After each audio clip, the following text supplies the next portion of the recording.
Hello everyone. Today we are gonna learn about algebra. This is a pretty basic concept of mathematics. So many of you who are watching this video might already know about this concept.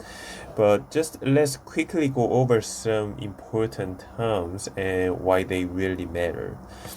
But before we go any further, let's just briefly talk about this word first, algebra. This word actually, interestingly, came from Arabic. Not only like academic terms, but also many just words in English actually come from Latin. But yeah, this is a relatively new word and new concept. I think it was coined that I think around like 500 years ago or something. Yeah, which is pretty new in the mathematical scene. So yeah, this word came from Arabic word algebra. This one. I don't know how to pronounce it correctly, but it has two meanings. One is the reunion of broken parts, and the other is restoring balance. So, what do these two meanings have anything to do with the mathematical concept that we are going to learn? So, I will show you just one simple example. Let's say I'm thinking of a number, but I'm not going to tell you that this number directly. But if I add 5 to it, then I get 8.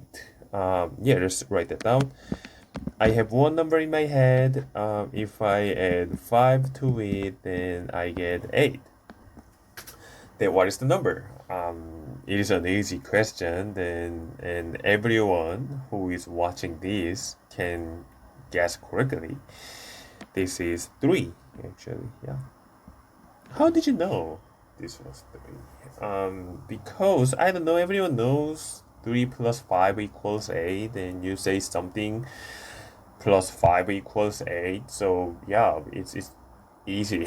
It's simple as that. But let's talk about this one again, restoring balance. This equation has two sides, right? And then you can find this unknown value by balancing both sides. Let's say, I don't know, you have just 8 pieces of whatever that is, like wood, or like 8 pieces of paper, but you have only 5 here. Then to make this balanced, you need 3 more. Yeah, kind of. That's this algebra is all about. You kind of guess the meaning by balancing both sides, if that makes sense. So let's talk about variables first. Yeah, this is very important concept. Variables. So we are learning algebra, and I want to quickly go over this term, variables.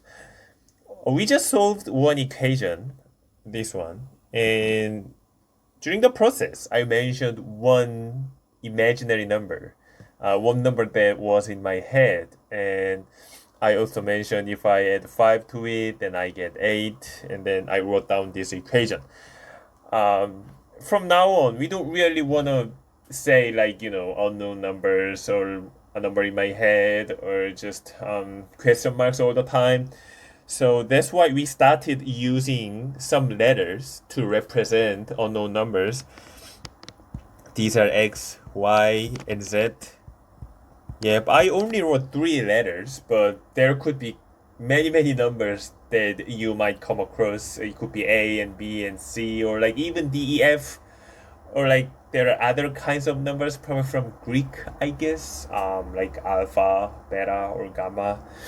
Yeah, anyway, these threes are pretty common, and when you write this kind of equation, I have a number in my head, and if I add 5 to it, then I get an 8.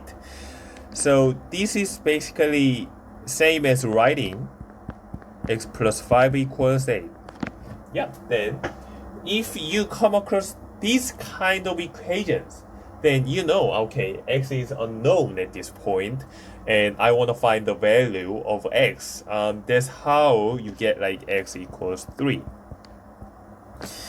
And also, I want to introduce one kind of rule that we use all the time in algebra. Yeah. So when you write, let's say 2 times x, or like it could be any other number, or it could be like any other variables, like half times y, or like 100 times z, then we just tend to write 2x half y 100z.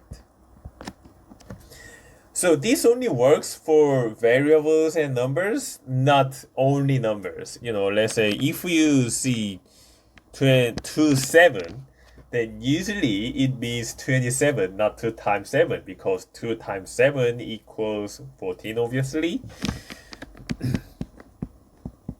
But when you when you use variables, we could omit the multiplication sign just to make it easier. When you buy 5 boxes of pizza, you can just say 5 pizzas. So it's kind of, yeah, just to make things simpler. Like it's like easy to call, easy to write. Yeah, so nice. And then we have another concept, expressions.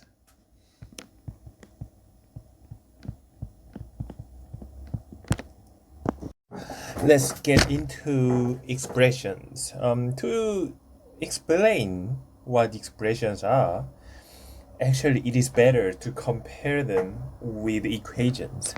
So I'm gonna write equations here. Actually, this is the third term that we are gonna learn today. Yeah, what is the difference between expressions and equations? We actually solved one equation earlier, if you can remember. It's over here. Yeah, x plus 5 equals 8. X plus 5 equals 8.